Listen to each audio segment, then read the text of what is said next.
Bueno, pues nada, Joma, buenas tardes. Muchas gracias por A estar vosotros. otra vez con nosotros aquí en Meta Librería. Y bueno, para los que no conozcáis a Juan Manuel Aragüés, pues él es profesor de filosofía en la Universidad de Zaragoza y su especialidad fundamentalmente es la filosofía contemporánea, siempre con una orientación política.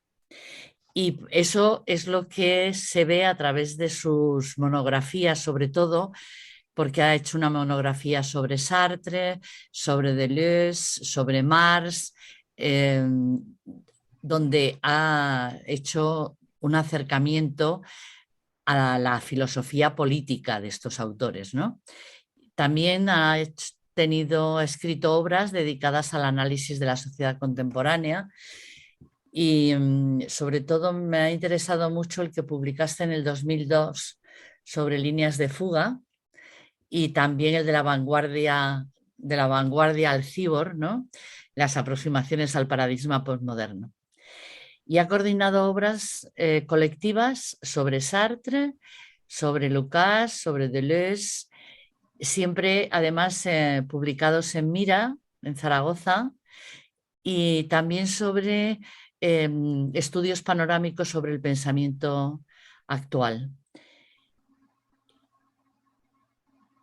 Y tiene un libro que no lo he conseguido, pero que me resulta muy interesante, que es un libro destinado a padres y madres con vocación atea, titulado El laberinto de los dioses, ¿no? Historias y mitos para niños ateos, también en Mira, que no lo conozco, pero bueno, me gustaría desde luego conocerlo y voy a ver si lo consigo. Y también, bueno, ha publicado muchos artículos en revistas especializadas en Francia, en Bélgica, en Rusia, Portugal, Colombia, Estados Unidos, y además sus artículos son traducidos al francés, al ruso y al checo. Y también ha sido traductor de obras de Sartre y del economista Frederick Lordon, y es también un asiduo de medios de comunicación. Así que, bueno, tenemos el gusto de poder disfrutar de Juan Manuel Aragüés esta tarde y a ver qué propuestas nos haces para la creación de esta sociedad un poco más igualitaria, ¿no? Así que muchísimas gracias. Bueno, lo de disfrutar lo diremos al final, ¿eh? No Bueno, adelantemos acontecimientos, no vaya a ser que no lo consiga, ¿no? vamos a ver. Voy a intentar por lo menos interesaros con lo que diga, ¿no? Lo primero, bueno, pues daros las gracias a Meta Librería por la invitación. Me he quedado con las ganas de conoceros en persona otra vez, porque es la segunda presentación que hacemos de dos libros diferentes.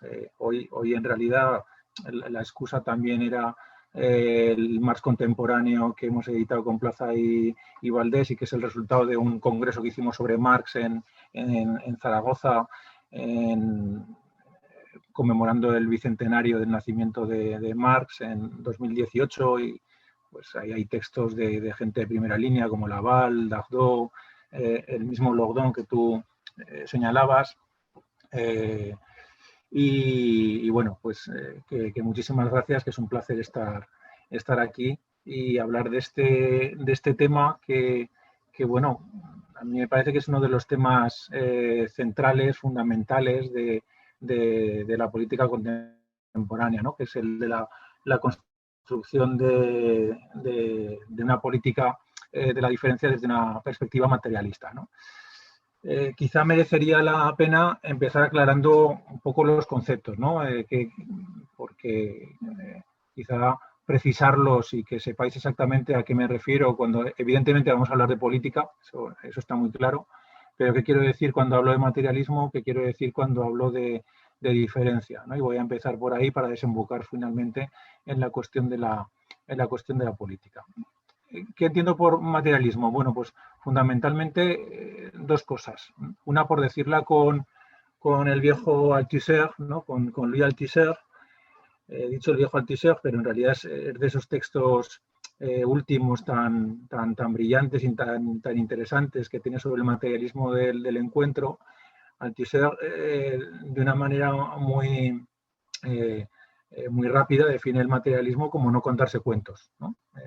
Y creo que esa es una muy buena definición de materialismo, porque precisamente yo entiendo que buena parte de la filosofía idealista, cuando ha aterrizado en la política, lo que ha hecho ha sido contarse cuentos y contarnos cuentos, ¿no?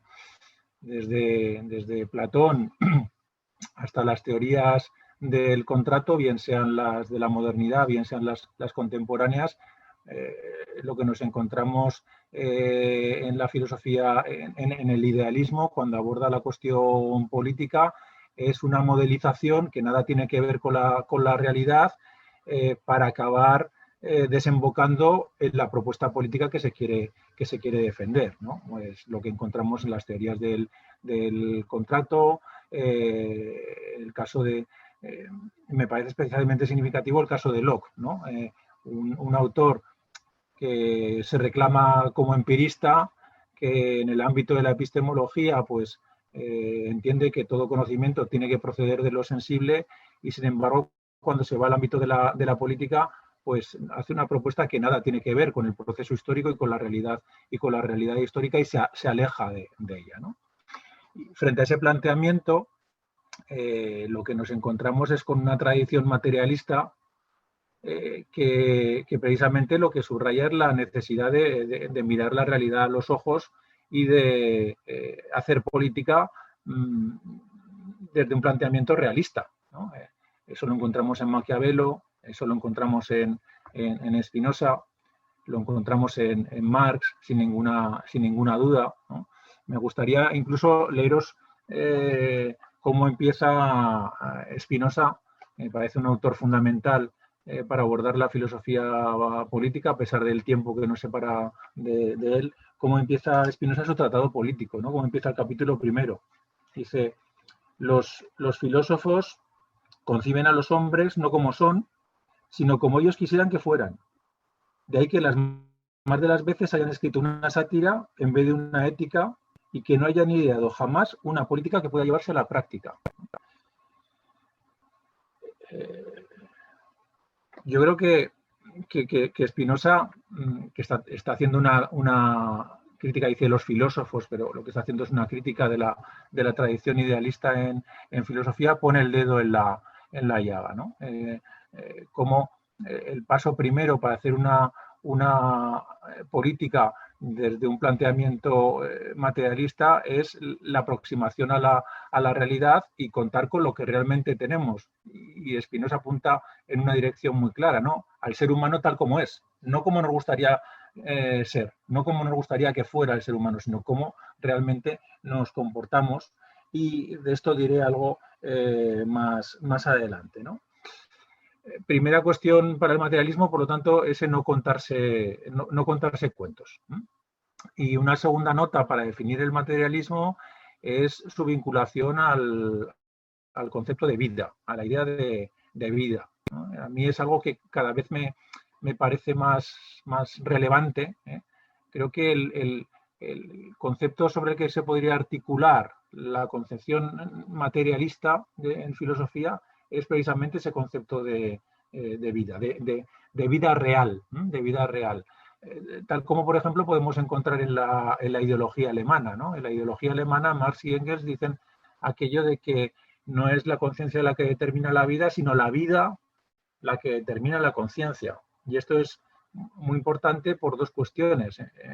En primer lugar, por esta referencia a la vida que estoy haciendo, la vida como constructora de conciencia. Lo que pensamos es un efecto de nuestra vida, de la complejidad de nuestra vida.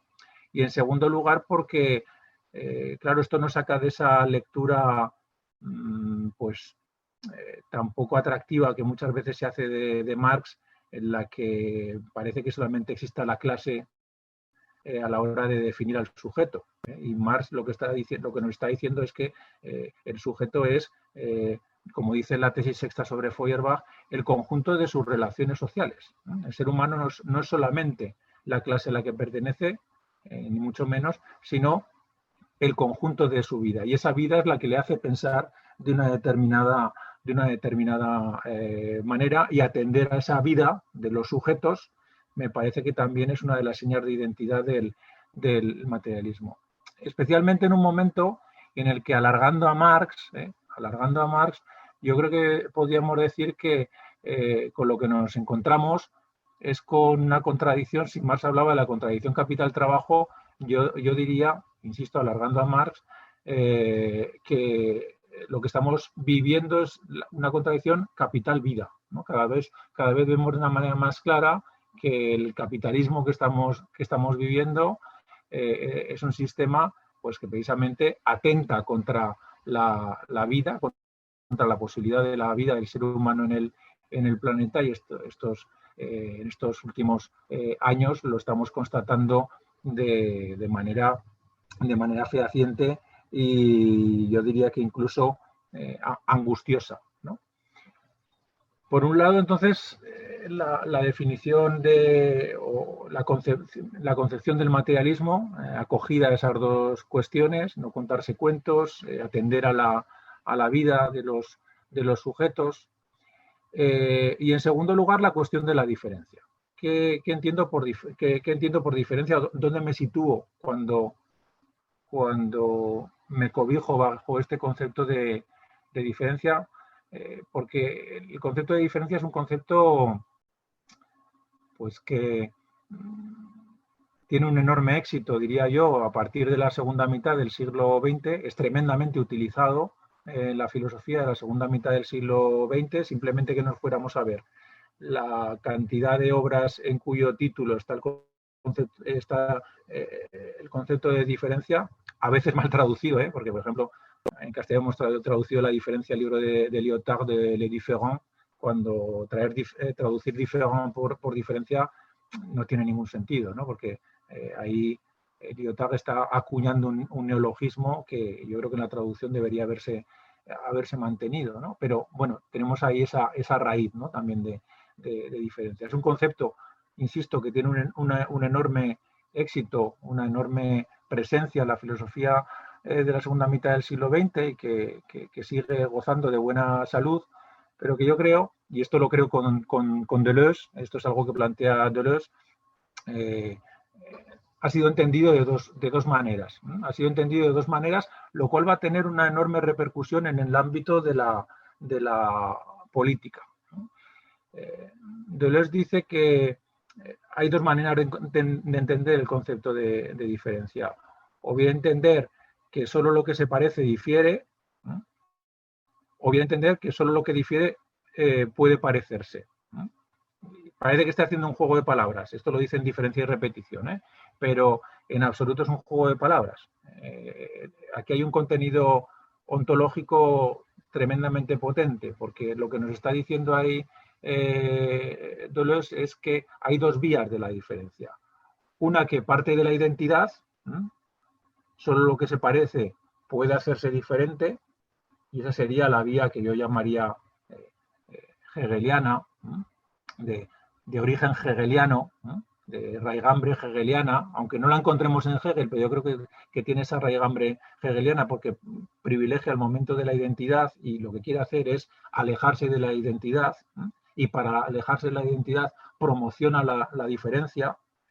Pero esa promoción de la diferencia, el ejemplo más claro desde mi punto de vista es Lyotard, acaba en la construcción de identidades que necesitan diferenciarse del otro. Y entonces la diferencia es entendida como un proceso de diferenciación del otro, de constante diferenciación del otro, de búsqueda de la diferencia con respecto al otro. Lo que políticamente, pues, desemboca en la ruptura de puentes, ¿no? En la ruptura de puentes, porque siempre encontramos una especificidad que nos permite encontrar argumentos para alejarnos del que tenemos al lado, ¿no? Entonces, esa concepción de la diferencia, desde mi punto de vista, desemboca en políticas de la identidad que no irían en la dirección en la que yo apunto, porque van en una dirección de lo que yo llamo la diferencia idiota, ¿no? Idiota en el sentido etimológico del término, ¿no? de idiom, lo que cuando me has presentado a hablar del libro de Líneas de Fuga, en el que habla de la sociedad idiota, pues en ese sentido, lo idiom es, el idiota para los griegos era aquel que no era capaz de salir de su pequeño mundo, ¿no? Y que habitando su pequeño mundo era incapaz de acercarse al otro, ¿no? Bueno, pues esa diferencia entendida de esta manera nos lleva a un planteamiento idiota que cortocircuita cualquier posibilidad de encuentro con el otro y de construcción de una política compartida. Creo que esto, por no meter dedos en el ojo en lo contemporáneo, aunque yo creo que en lo contemporáneo hay ejemplos para dar y vender de este tipo de actitudes, me lo voy a llevar a mi tradición. Me voy a llevar a la tradición política en la que yo me enmarco, la tradición de la izquierda, incluso sin ningún problema en la tradición comunista. Bueno, ahí hemos visto efectivamente cómo ha predominado un planteamiento muchas veces muy idiota, muy sectario. El pequeño matiz ha llevado al enfrentamiento, al disenso y a la imposibilidad de encuentro. Como decía el otro día, creo que era una viñeta del Roto, ¿no? En la que aparecía, lo que venía a decir era, estamos de acuerdo, hablando de izquierda, decía, estamos de acuerdo en el 90%, pero el 10% que nos separa es suficiente para que no nos encontremos, ¿no?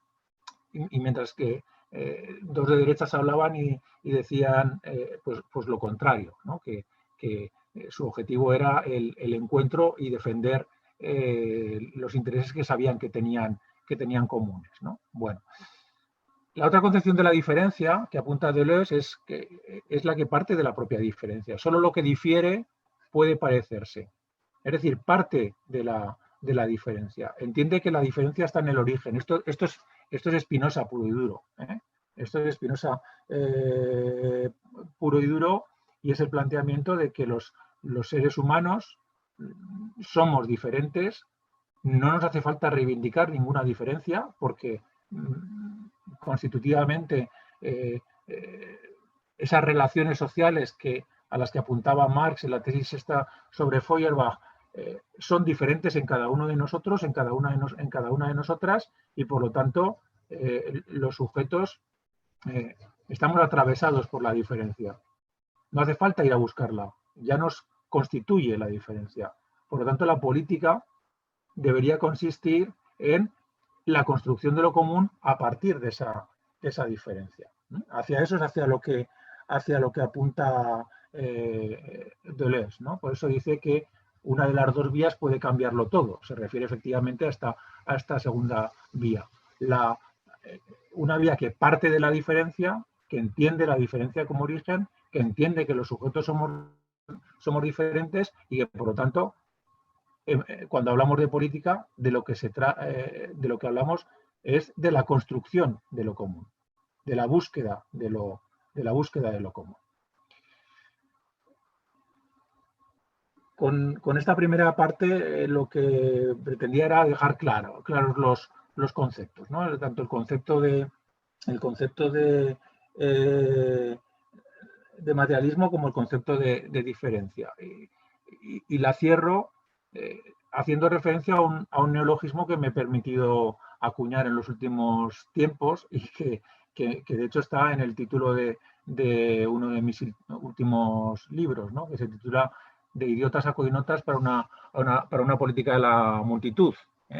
Y es el concepto de coinota. Si decía que la diferencia que nos lleva a las políticas de identidad es una diferencia idiota, esta diferencia que parte de la diferencia para construir lo común, lo koinon, sería una diferencia coinota. Si de idiom extraemos idiota, de koinon extraemos coinota. Vamos, para mí es un ejercicio tremendamente claro. No sé si algún día la Real Academia me hará caso, pero yo creo que se puede acuñar este neologismo y que políticamente es apropiado porque hace referencia a este proceso de construcción de lo común desde la diferencia. Claro, partimos entonces, decía el título de la charla, cómo construir una política de la diferencia desde una óptica materialista, ¿no? ¿Qué es lo que constata la diferencia? ¿O de dónde partimos cuando hablamos de la diferencia? Pues yo entiendo que partimos de la inexistencia de un sujeto político. No hay un sujeto político dado. Cuando privilegiamos la diferencia, pasamos de una ontología de las esencias a una ontología de las relaciones. Yo creo que esta es otra de las características propias del materialismo. El privilegiar la ontología de la relación, hacer una ontología de la relación y no una ontología de las esencias. Es decir, los sujetos no están dados, los sujetos se construyen. Hay que construir los sujetos. Mientras cierta tradición de la izquierda pues ha entendido pues que los sujetos ya estaban construidos, la clase, el pueblo, desde una óptica, desde una lógica materialista, yo creo que debemos partir de la idea de que el sujeto es siempre fruto de una construcción. El sujeto debe ser construido. Y aunque parezca paradójico, esto incluso lo podemos encontrar en Marx. Es más, voy a empezar hablando un poco de Marx, porque dice alguna cosa en este ámbito que quizá pueda resultar un tanto sorprendente, ¿no?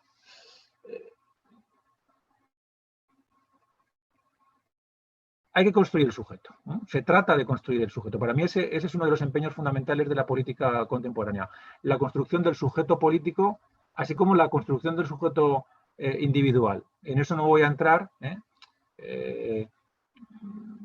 Cuando me puse a reflexionar sobre cómo enfocar la conferencia, la verdad es que me surgieron dudas porque era tanto lo que había por decir que no sabía muy bien hacia dónde, qué dejar fuera. Pero yo soy siempre partidario de decir poco y claro que decir mucho y oscuro y que no quede claro qué es lo que se quiere decir, ¿no? Entonces, no voy a entrar en el tema de la construcción del sujeto individual, que me parece un tema de primer nivel político, porque aquí me cojo de la mano de uno de los grandes del pensamiento español, Jesús Ibáñez, ¿no? El sociólogo Jesús Ibáñez, que decía aquello de que el sujeto es el objeto mejor producido por el capitalismo, ¿no?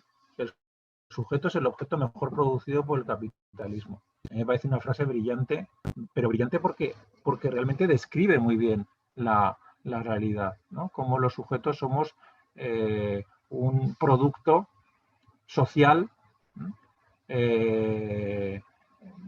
construido de una manera tremendamente ajustada a las necesidades del sistema. Claro, si queremos hacer política antagonista, si queremos hacer política crítica, también tendremos que entrar en la batalla de la construcción del sujeto. Pero he dicho que en esto no iba a entrar. Esto lo dejo ahí aparcado, aunque es algo que he trabajado mucho en mis textos. Pero ¿cómo construir el sujeto colectivo? Voy a proponer 6 estrategias, por decirlo de alguna manera, para la construcción de ese sujeto colectivo. La primera de ellas pasa por la importancia de la práctica frente a la teoría, ¿no? En este proceso de construcción del sujeto. Y aquí la referencia fundamental es Marx, ¿no? La referencia fundamental es Marx, porque Marx dice algo que habitualmente no se suele señalar cuando se habla de la teoría política de Marx, o no se suele subrayar lo suficiente, ¿no? Marx dice que primero es la lucha de clases y luego las clases sociales.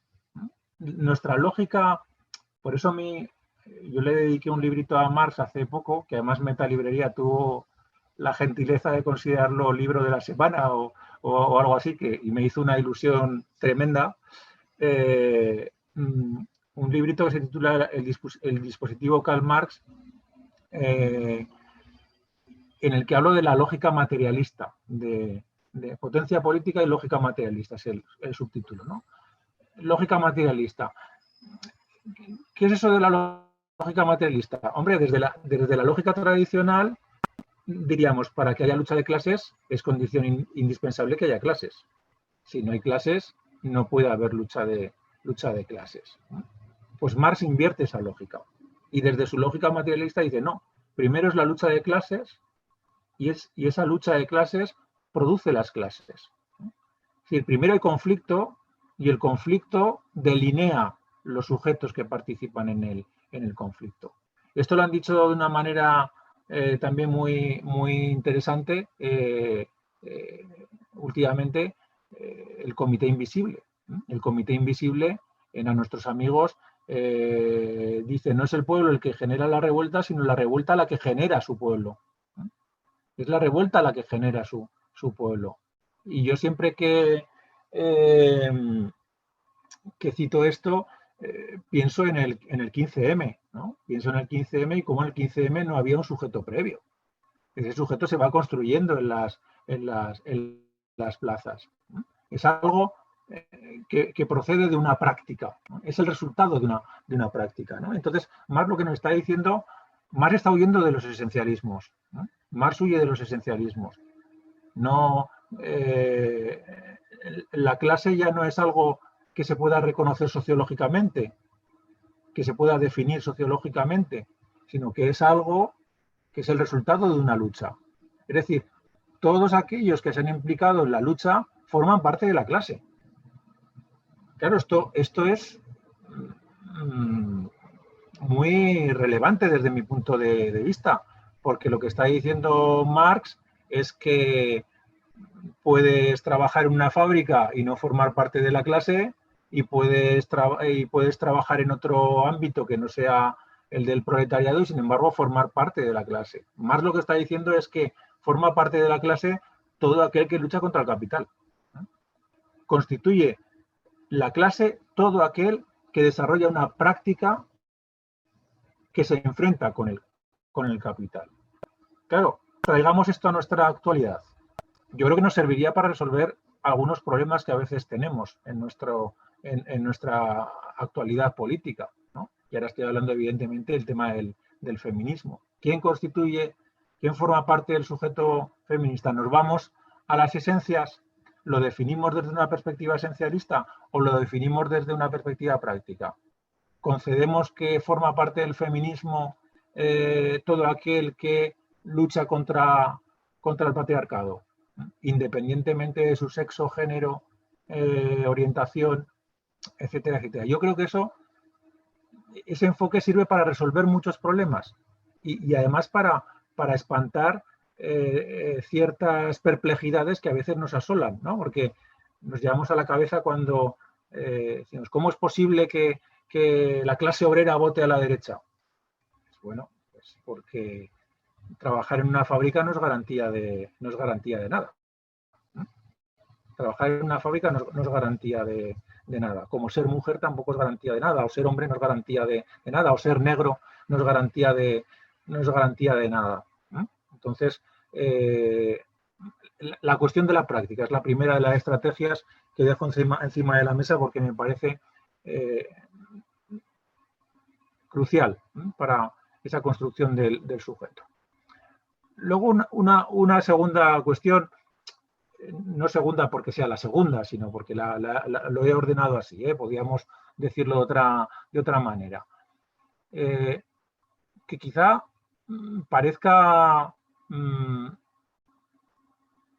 de perogrullo, pero yo creo que también es relevante, ¿no? Para construir el sujeto hay que desear construir el sujeto, ¿no? Hay que querer construir el sujeto. Por eso yo titulé uno de mis últimos libros Deseo de multitud, ¿no? Deseo de multitud. Y ya establezco una prevención. Yo utilizo el concepto de multitud, pero eso no quiere decir que los que utilicen el concepto de pueblo sean mis enemigos, ¿vale? Porque aquí somos especialistas en ponernos nerviosos cuando oímos algunos conceptos, ¿no? Hay quien oye multitud y ya te demoniza, y quienes oyen pueblo y ya dejan de escuchar. A mí eso me parece que no es conveniente, que no es conveniente. Yo he elegido el concepto de multitud porque es el que me parece más adecuado, probablemente porque el azar de mis lecturas también me ha llevado por ahí, pero en absoluto voy a sentirme molesto porque se utilice el concepto de pueblo, el concepto de clase, ¿no? Hay que desear construir el sujeto. Y esto no es una perogrullada, precisamente si miramos nuestra historia, ¿no? Si miramos nuestra historia, lo que vemos precisamente es que muchas veces han sido pequeños matices los que han evitado los encuentros, la construcción de un sujeto más amplio. Muchas veces los desencuentros que poco tienen que ver con cuestiones políticas también han evitado la construcción del sujeto. Yo participé en el proceso de construcción en Zaragoza, de Zaragoza en Común, que tuvimos la suerte de alcanzar la alcaldía en las elecciones, en estas municipales, ¿no? en las anteriores. Claro, eso fue un proceso de limar asperezas, de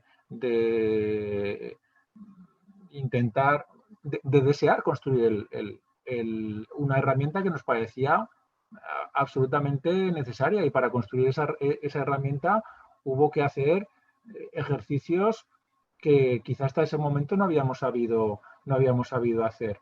Y ahí es que primaba el deseo de construir algo en común, algo que nos cobijara a todos y a todas y nos permitiera pues dar voz a ese malestar que se venía manifestando en las plazas y calles de nuestro país desde hacía un tiempo, y que buscaba una forma de organizarse y desde mi punto de vista, dar el salto a lo político institucional, ¿no? Entonces, ahí hubo un deseo que desde mi punto de vista es fundamental, básico, indispensable para un proceso de construcción política en el que siempre hay matices, diferencias, heridas, inercias del pasado, pues que habrá que superar, ¿no? Entonces, como segunda estrategia, ese deseo de multitud al que acabo de hacer referencia. Una tercera estrategia es la apuesta por la construcción de lo común. La apuesta por la construcción de lo común. Para mí existe un vínculo muy estrecho entre los conceptos de común y multitud, entre el concepto de común y el concepto de sujeto que empleemos, porque en la medida en que nuestro común sea más amplio, el sujeto será más amplio, ¿no? En la medida en que sepamos articular un programa político capaz de reflejar las inquietudes y los anhelos de capas más amplias de la población, pues seremos capaces de construir un sujeto más poderoso, más potente, ¿eh? Entonces, se trata de construir ese común programático, ¿no? Ese común programático. Aquí la cuestión del programa a mí me parece fundamental a la hora de, quizás sea una herencia anguitiana, de Julio Anguita, con el que yo me sentía muy identificado en algunas cuestiones como esta, ¿no? El programa como un instrumento laico de la política. Decía el laico en el sentido de que ahí simplemente volcamos aquello que queremos hacer, aquello que nos parece indispensable hacer, y a lo que no ponemos apellido ideológico, a lo que no ponemos apellido partidario, sino que simplemente lo colocamos como algo que debe ser llevado a la práctica, que debe ser reflejado en un programa, y que puede concitar el apoyo de sectores amplios de la población, ¿no? Entonces se trata de esa construcción de lo común, entender que lo común es fruto de una intervención política. En esto me parece muy interesante los análisis que hacen Lasval y Dardot, ¿no? Que también participan en este libro al que hacía referencia anteriormente, de Marx contemporáneo. Me parece muy, muy relevante su planteamiento cuando analizan, ellos se han especializado en la cuestión del común y señalan que, bueno, que lo común no es algo que esté dado, nuevamente estamos en la misma cuestión, ¿no? Lo común no es algo que está dado, es algo que se construye en el proceso político, que se construye en la actividad colectiva de quienes enfrentan la tarea de diseñar un futuro, un porvenir, por mejor decir, un porvenir diferente al que parece que nos ofrece el capitalismo actual, ¿no? Entonces esa sería una tercera cuestión que a mí me parece tremendamente relevante, que es la construcción de lo común, fruto de un proceso de diálogo entre quienes constituyen o quienes van a constituir el sujeto, ¿no?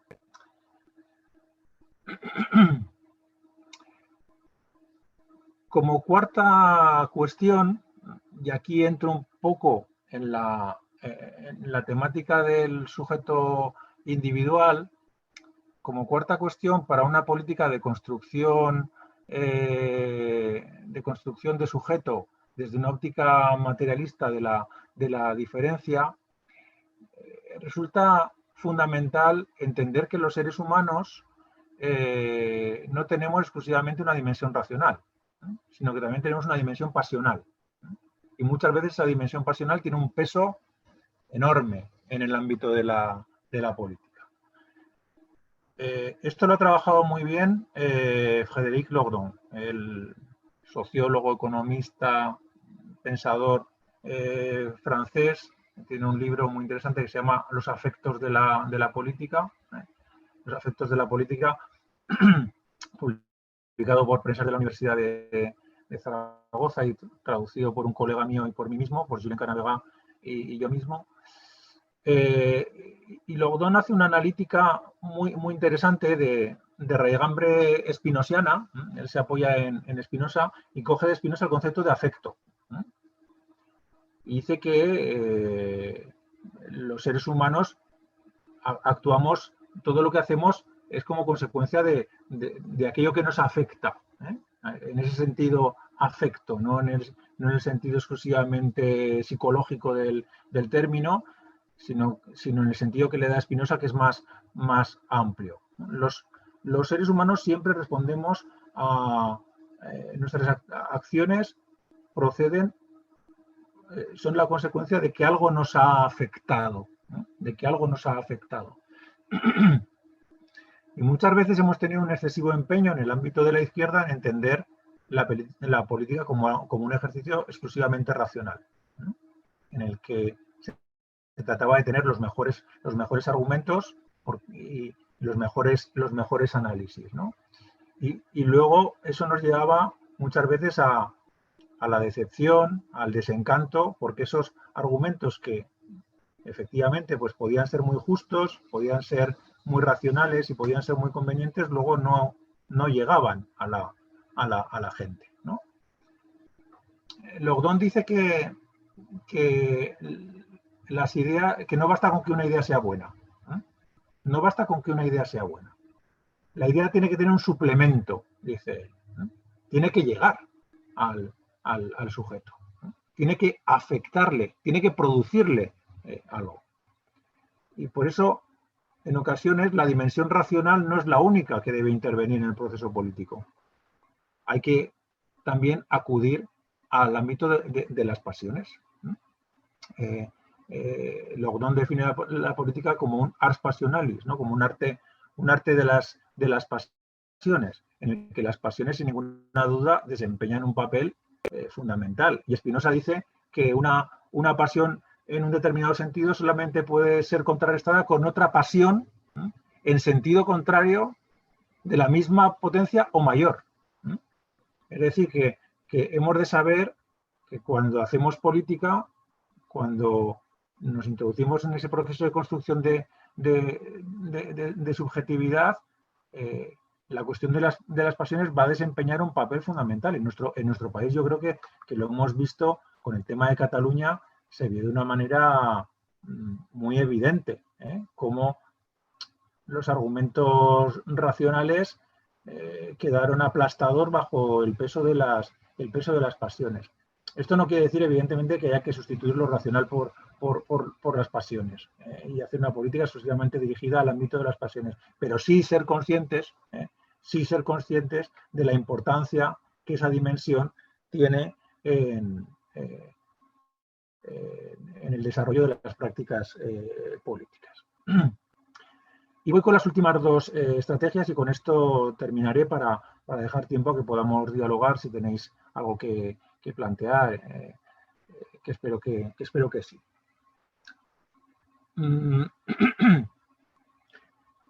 Fijaos que decía que antes mencionaba la cuestión del programa, de la construcción de lo común, y he hecho referencia al diálogo, al diálogo. Bueno, creo que hay un elemento fundamental que es la cuestión de la escucha. La cuestión de la escucha. Que en política hemos hecho mucha incidencia en la cuestión de la palabra y nos hemos olvidado de la contraparte, que es la escucha de lo que dice el otro. Y si partimos de la idea de que somos diferentes, tendremos que escuchar qué es lo que dice el otro, qué es lo que dice la otra, porque probablemente haya matices con respecto a lo que yo estoy diciendo. Entonces, la política materialista debe ser una política del habla, sin ninguna duda, pero también de la escucha. La tradición de la izquierda se ha centrado mucho en la palabra y es lógico que lo haya hecho porque la historia de la política puede ser leída como la historia del acceso a la palabra por parte de los sectores subordinados de la sociedad. Recordemos al Tersites de Homero, al Tersites de la Ilíada, cuando intenta hablar en la asamblea y Odiseo le da en la cabeza y le dice, tú te callas. Bueno, pues la historia de Grecia es la historia del acceso a la palabra. Hasta que Pericles en el siglo V dice, bueno, todos los ciudadanos atenienses pueden acudir a la asamblea y pueden hablar en ella. Han ganado la palabra. Nuestra palabra se hace a través de una papeleta. Estoy simplificando, evidentemente, y no digo que esto sea como deba ser la cuestión. No estoy haciendo el elogio de la democracia del voto cada 4 años, pero sí que hemos luchado por el sufragio universal. Esa es nuestra voto viene de voz, en latín. Por lo tanto, nuestra lucha ha sido una lucha de acceder al decir. Y quizá en esa lucha por acceder al decir nos hemos olvidado de la contraparte, del escuchar, del escuchar lo que el otro dice. E insisto que si estamos en el ámbito de una política de la diferencia, si entendemos que somos diferentes, nuestra mirada va a ser una mirada siempre singular, matizada con respecto a la del otro y de la otra. Y por lo tanto, ese proceso de escucha es fundamental para construir un discurso de lo común. Y esto nos lleva a la última de las estrategias, que va acompañando a esta idea de la escucha, y es la traducción, la idea de traducción. ¿Por qué la traducción? ¿Por qué esa referencia a la traducción? Y esto es algo que ya señalaba Spinoza en el siglo XVII. Spinoza en sus textos dice, en su ética, dice, pensamos que cuando utilizamos un concepto nos entendemos porque utilizamos el mismo concepto, pero cada uno está pensando en una cosa diferente. Cada uno, según su vida, dice además Spinoza, y de ahí la importancia del concepto de vida, según su vida, cuando oye un concepto, piensa una cosa, piensa otra. Con lo cual, no demos por sentado que cuando estamos hablando y utilizando determinados conceptos, nos estamos entendiendo.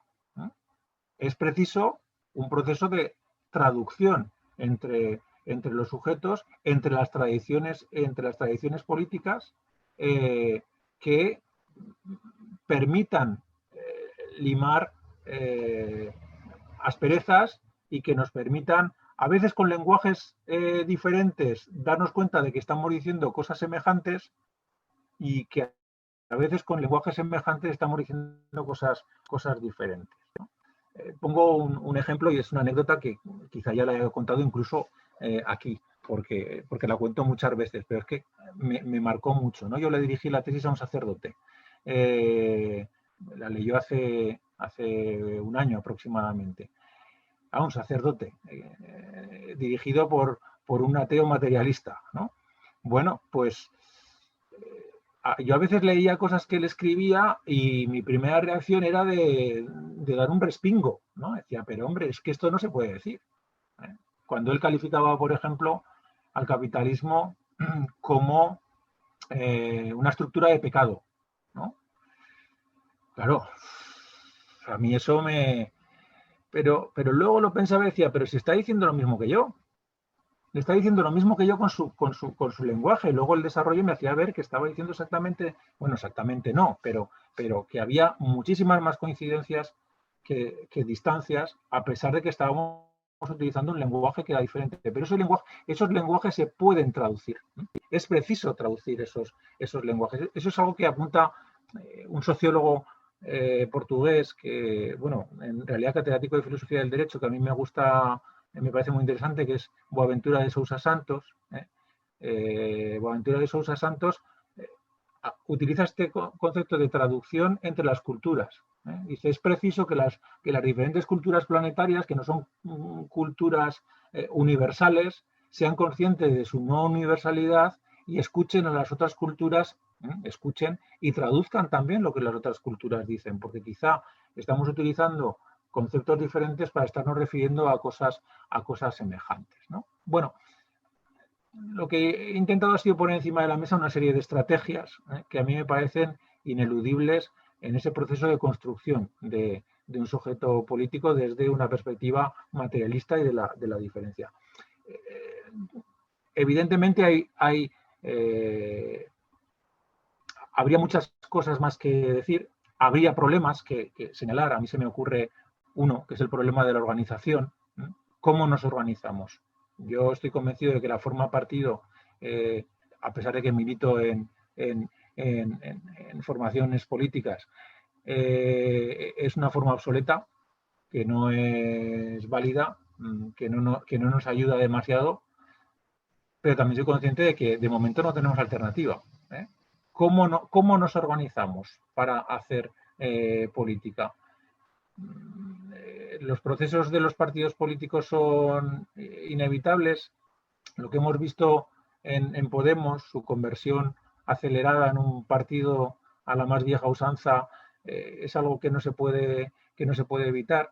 En definitiva, ¿cuál sería una forma organizativa adecuada a las pretensiones políticas que estamos planteando? O el problema de la representación, ¿no? El problema de la representación, que es un problema tanto filosófico como político, ¿no? Pero no me da tiempo a entrar en ellos. Si queréis que en el diálogo pues podamos desarrollar alguna de estas cuestiones, pues estaré encantado de entrar en ellas. Así que muchas gracias por la atención, y si queréis ahora que comentemos alguna cosa, pues por mi parte estupendo.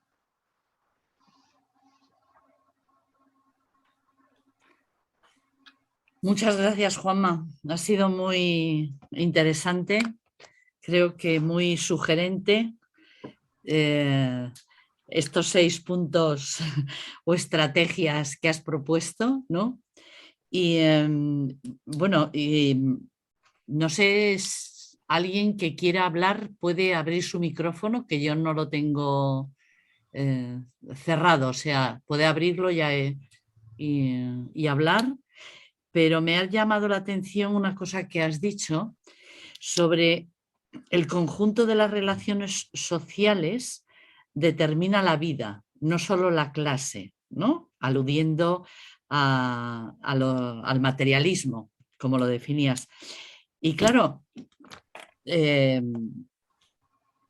sí, estoy de acuerdo, pero claro, las relaciones sociales se mantienen normalmente dentro de una clase también.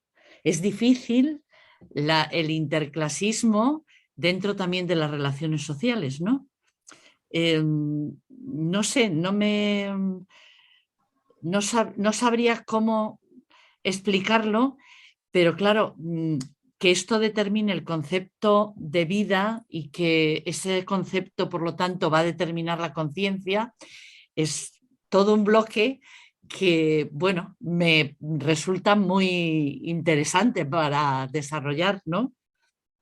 Por empezar por ese punto. Vale.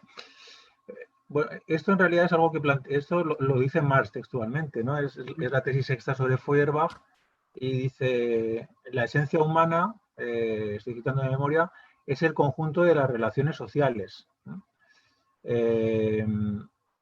¿Qué es lo que está señalando aquí Marx?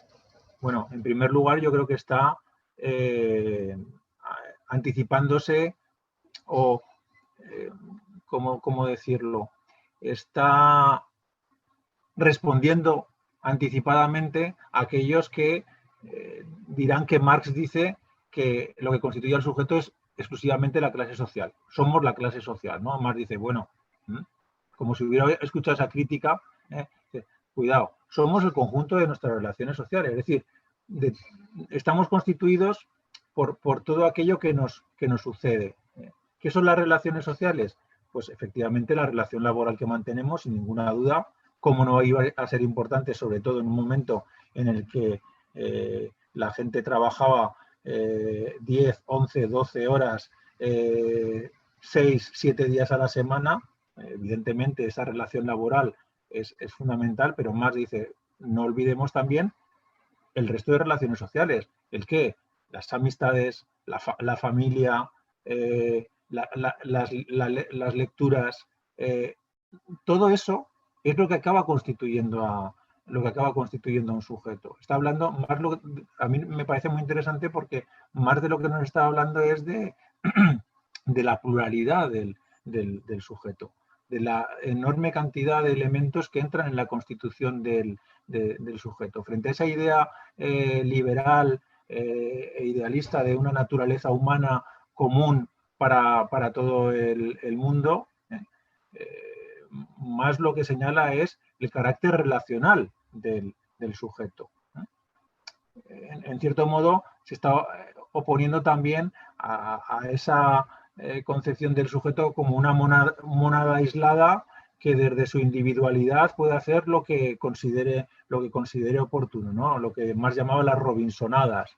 Dice, no, cuidado, que Robinson no lo hace él solito, que se va al pecio del barco y empieza a traerse su cultura a la playa y con toda esa cultura es con la que reconstruye una forma de vida, ¿no? Claro, no hay ser más relacional que el humano, que se gesta en un cuerpo ajeno, es decir, se gesta en una relación y cuando sale de ese cuerpo ajeno, las relaciones no solamente no desaparecen con la madre, sino que se acentúan y comienzan a aparecer otra serie de relaciones, ¿no? La guardería o el colegio, la familia, las amistades, etcétera, etcétera, etcétera, que te van construyendo como sujeto. Entonces, a eso es a lo que me estaba refiriendo para señalar la idea sobre todo la idea de diferencia, la idea de que somos diferentes. Lo que dices tú, sin ninguna duda, sin ninguna duda. La clase, el sector social al que perteneces va a marcar muchos de tus gestos vitales, ¿no? sin ninguna duda. Y la relación fuera de ese ámbito social, pues muchas veces es complicada o es imposible directamente. Pero eso no desdice para señalar la pluralidad constitutiva del sujeto, que yo creo que es lo que quiere señalar Marx. Muy bien. Bueno, hola. Ramón, Sí, ¿puedo sí, hablar? puedes hablar. Sí, buenas tardes. Muchas gracias por tu intervención, que me ha revuelto la cabeza y me ha dejado la cabeza removida por todos los lados. Voy a intentar no ser demasiado largo. Muchas gracias a Meta. Es la primera vez que entro en este Zoom con la librería, y también agradezco porque realmente son temas... Yo no soy filósofo, y por tanto, digamos, no entro en los conocimientos técnicos. Solo tengo un defecto, que soy psicólogo, pero en fin, eso no tiene solución. Y bueno, a ver, me has removido muchas cosas, ¿no? Has empezado diciendo nada menos que el materialismo es no contarse cuentos. Hombre, quiero decir, lo que no es materialismo es cuento. Entonces, ahí quiero decir, yo creo que lo que no es materialismo es muy duro calificarlo como cuento, en principio. Yo estoy de acuerdo en la estructura capitalista, es la estructura económica que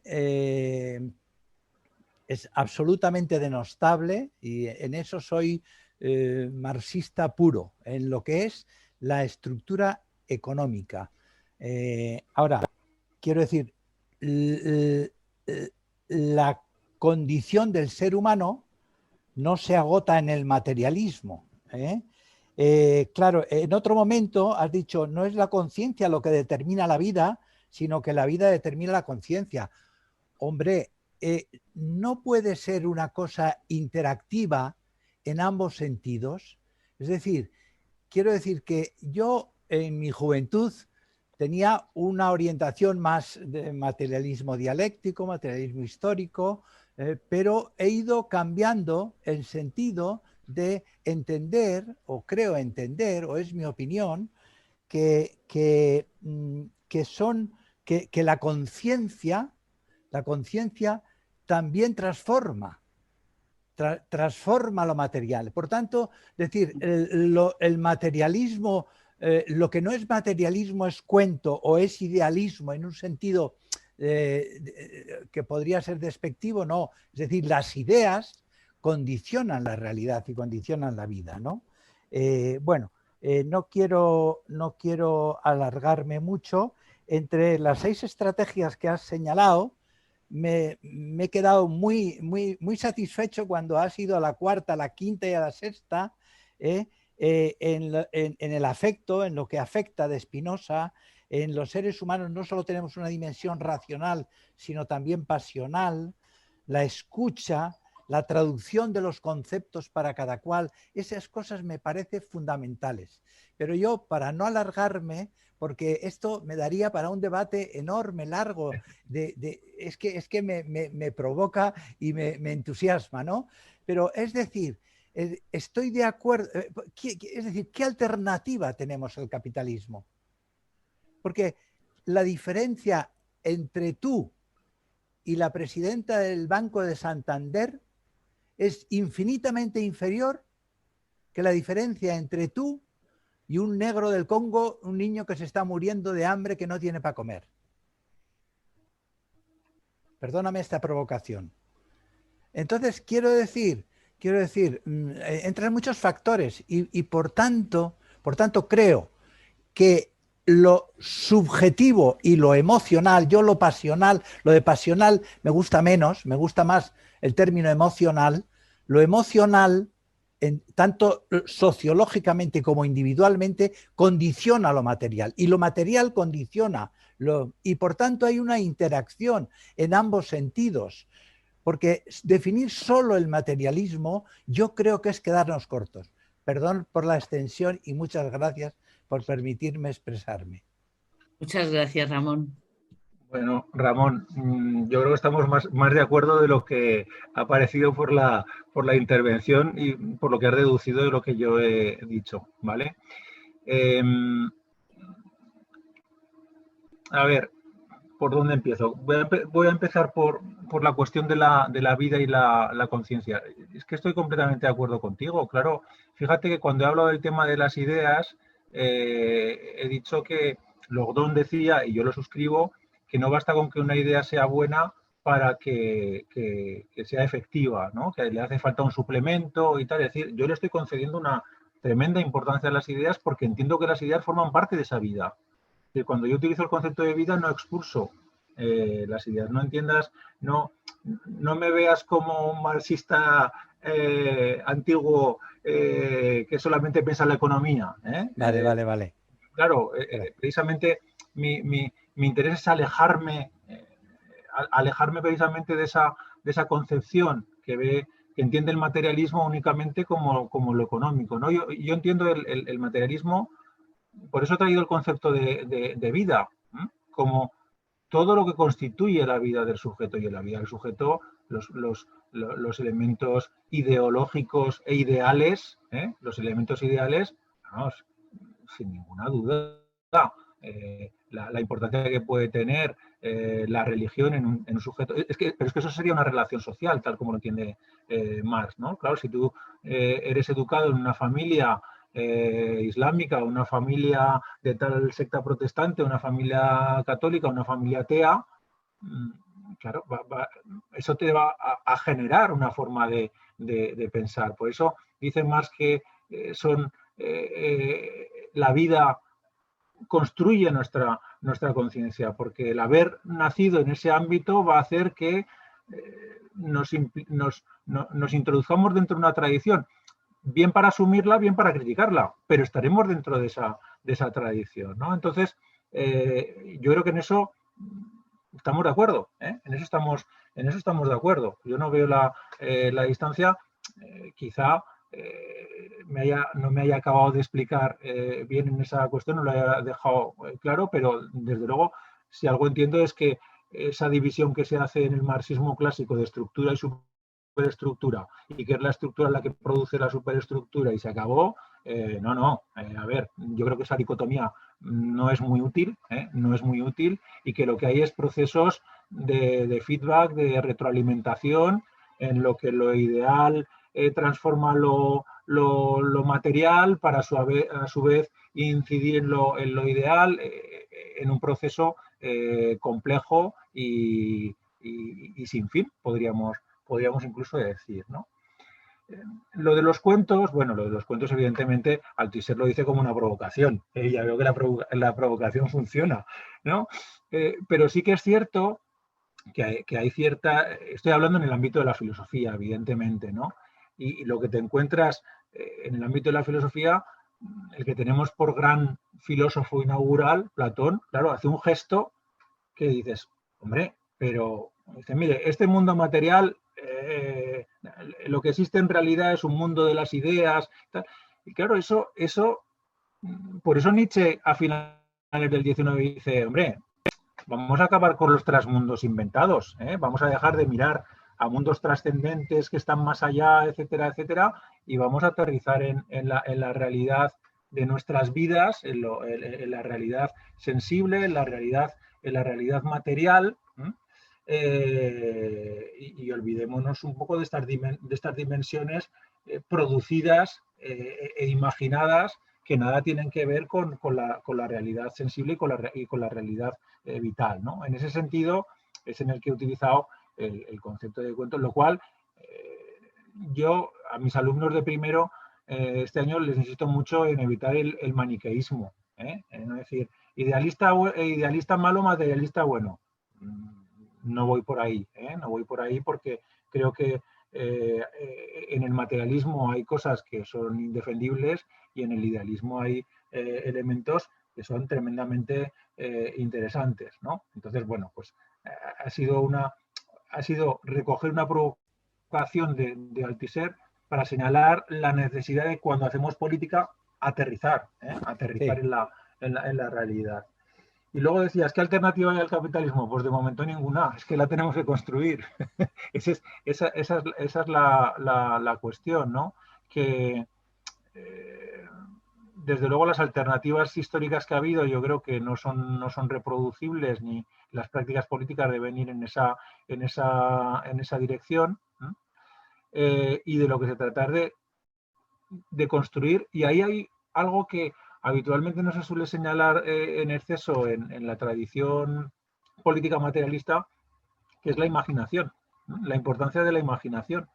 Y hay un filósofo que a mí me gusta mucho, que es Cornelius Castoriadis, que le presta mucha atención a la cuestión de la imaginación, y dice, todas las instituciones que ha tenido el ser humano en algún momento de la historia las ha imaginado y las ha generado. Quizá estemos en el momento de imaginar otras instituciones, imaginar otro tipo de organización social que no nos lleve al evidente desastre que nos lleva este sistema social. Porque claro, el capitalismo hasta ahora había sido muy inteligente, había sabido ajustarse a los cambios sociales, pero yo creo que últimamente ha entrado en una pulsión suicida, ¿eh? En la que quienes dirigen el planeta no tienen una mirada muy a largo plazo.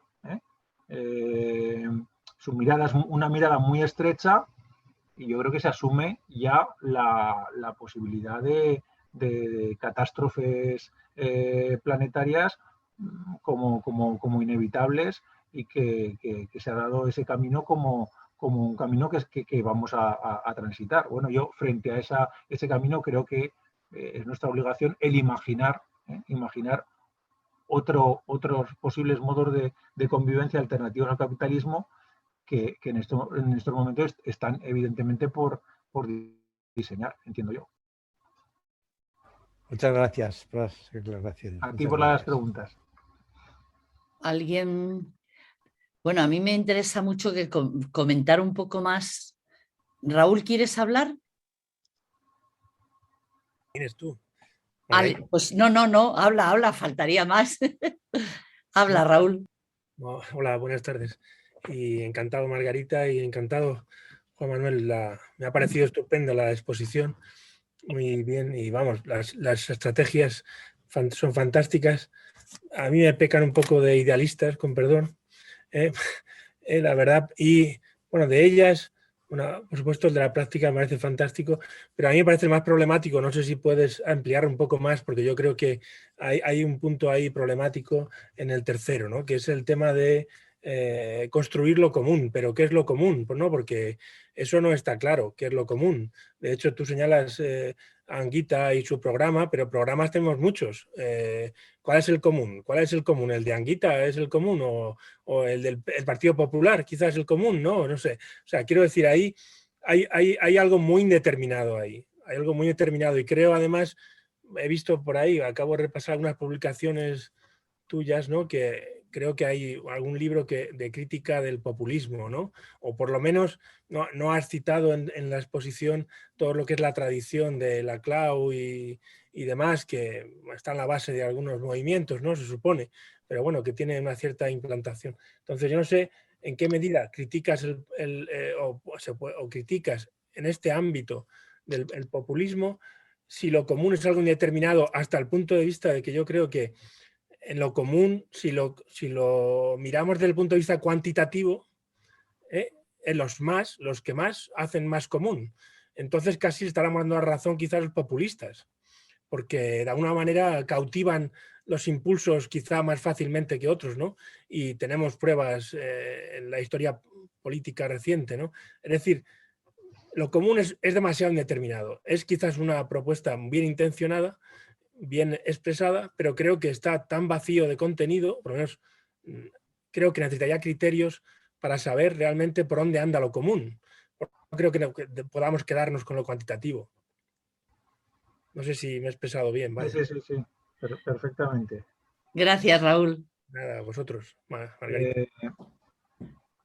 Lo que decías del populismo, Raúl, yo la crítica que le hago al populismo no es tanto al contenido como al propio concepto, ¿vale? De hecho, al texto que te referías es un texto dentro de un libro colectivo y se titula muy significativamente Populismo, un concepto tóxico, ¿vale? ¿Y por qué digo que es un concepto tóxico? Pues porque hasta que intentaron ponerlo de moda en el ámbito de Podemos y más en concreto, pues la gente que ahora está en Más País y tal, era un concepto que en España yo creo que tenía una carga negativa evidente, ¿no? Oíamos populismo y inmediatamente lo que pensábamos era, no porque sea así, sino porque se había construido esa imagen desde los medios de comunicación, ¿no? Algo antidemocrático, y inmediatamente se señalaba a Venezuela, que conste que yo no comparto en absoluto esa visión de la Venezuela de aquel momento, ¿eh? Entonces, a mí me parecía que importar a nuestra política un concepto que ibas a tener que defender con uñas y dientes porque la gente no se sentía identificado con él, pues era una estrategia poco inteligente, por decirlo de alguna manera, ¿eh? Coger un concepto pues tan cargado, tan deteriorado, tan vilipendiado, y hacer lo propio, decir yo soy populista. Pues claro, creo que en un país en el que nunca ha habido esa orientación política, no ha habido esa denominación, pues por eso decía que era un concepto tóxico, no por el contenido. Yo estoy bastante de acuerdo con muchas de las estrategias del populismo, en parte porque es lo que decía la nueva izquierda de los años 60 a través de Marcuse o incluso de Jean-Paul Sartre, ¿no? La idea de los nuevos sujetos revolucionarios, la alianza de esos sujetos y tal. Entonces, eso por un lado. Con respecto a lo de lo común, tienes toda la razón, ¿eh? He sido tremendamente ambiguo. A mí hay una cosa que me fascina, porque la descubrí hace unos años, y la verdad es que no lo conocía, a pesar de mis estudios de historia yo soy doctor en historia también. Hice historia en la Universidad de Zaragoza y luego filosofía en la UNED. A pesar de ello, claro, una de las cosas que yo no había percibido en el proceso histórico es la importancia que había tenido la economía de lo común, la propiedad comunal.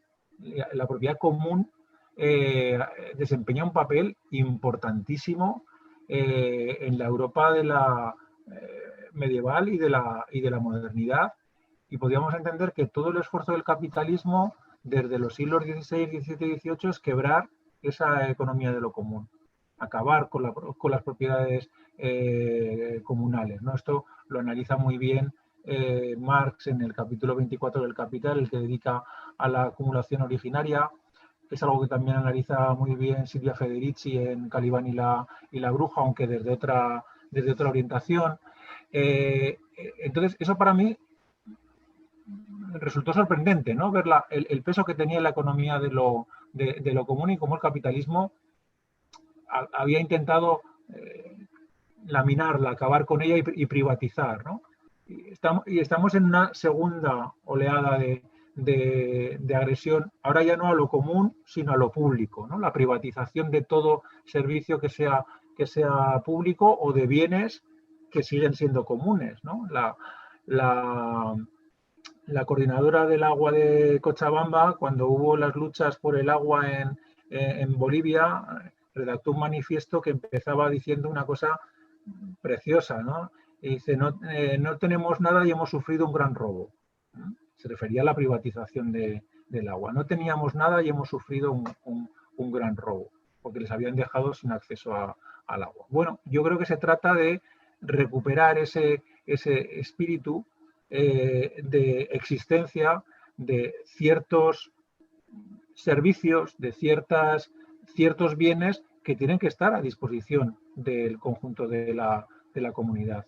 Yo creo que esto se ha visto muy bien en la pandemia, ¿no? Hemos visto cómo algunas cuestiones no debían haber escapado del control del Estado. Cuestiones estratégicas como la energía, como ciertos tipos de transporte que hemos visto en la pandemia, que eran absolutamente cruciales, no pueden quedar al albur de la iniciativa privada. Y eso da paso, desde mi punto de vista, a la posibilidad de construir un programa que podría cobijar, entiendo yo, a sectores muy amplios de la población, en los que se hiciera esta reivindicación de una sanidad pública, de una educación pública de ciertos sectores estratégicos vinculados al conjunto de la sociedad, etcétera, etcétera, etcétera.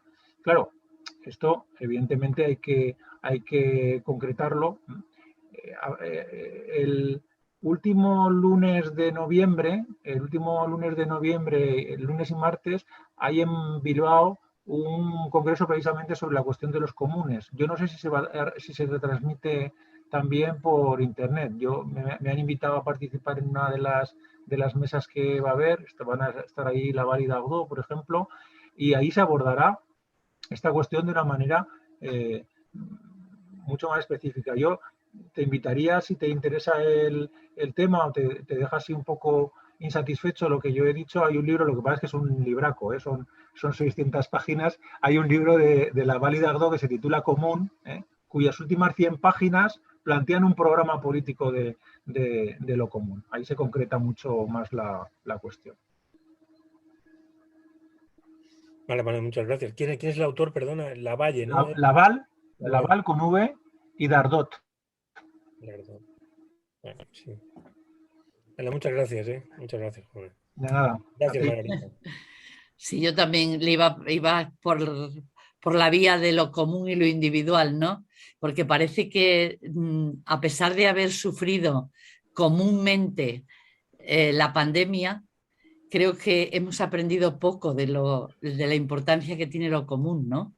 Y bueno, aunque tú no has entrado en el tema del sujeto individual, pero yo creo que no se puede separar del sujeto colectivo, ¿no?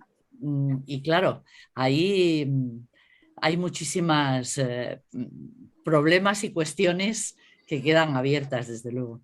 No sé quién más quiere hablar.